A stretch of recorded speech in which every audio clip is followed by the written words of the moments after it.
can see here where I've had to trim that up where to fit through the guide blocks.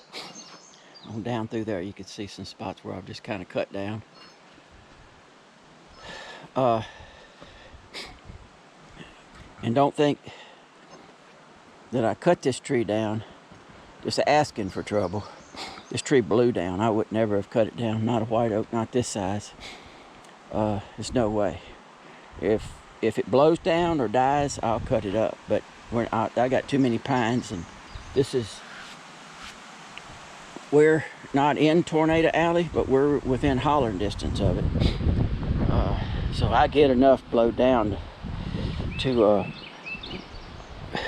well, there's no way I can cut everything I got blowed down. I can't do it. You're talking about too many trees. Seems like every year there's 20 or more. Right here is where you know, when you're sitting there pushing that saw, you kind of daydream and you forget about where you're at on the log. And I'm sitting there thinking about barbed wire, you know, 30 feet in the air. The only thing gonna be 30 feet in the air on this tree would have been my deer stand. But you could see right here, I slowed down because I started noticing that something wasn't right. And it was that knot. And then once I got on up there a little ways, I got through this one. Well, then one hit me. This one hit me from the right-hand side. That one over there hit me from the left-hand side. And you could see where I was kind of going slow. If you go slow, it's going to leave those, that's that steel mark, iron or whatever it is in the thing. But I'll probably cut one more 2-inch one and then a 3-inch one. And I'll let them sit out here and dry for a little bit. Take forever for them to dry, but heck, every ounce helps.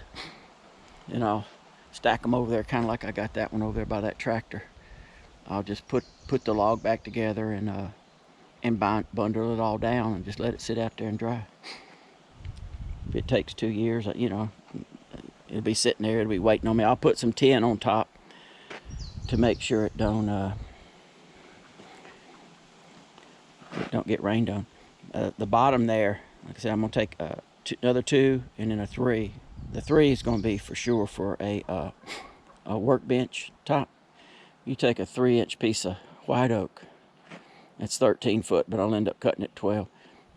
That joker is going to sit there. I mean, you can hammer on it all day, put vices on it. I doubt you're gonna move it much if you got it bolted down good, and I will. And then the rest of that down there, it'll just be benches. And that's, you know, like you see in parks and whatnot, you know how they do that. But that's about the best thing I can do with it. It's gonna work you to death, do much anything else. There might be some good boards in there, but it'll make a better bench than it will anything.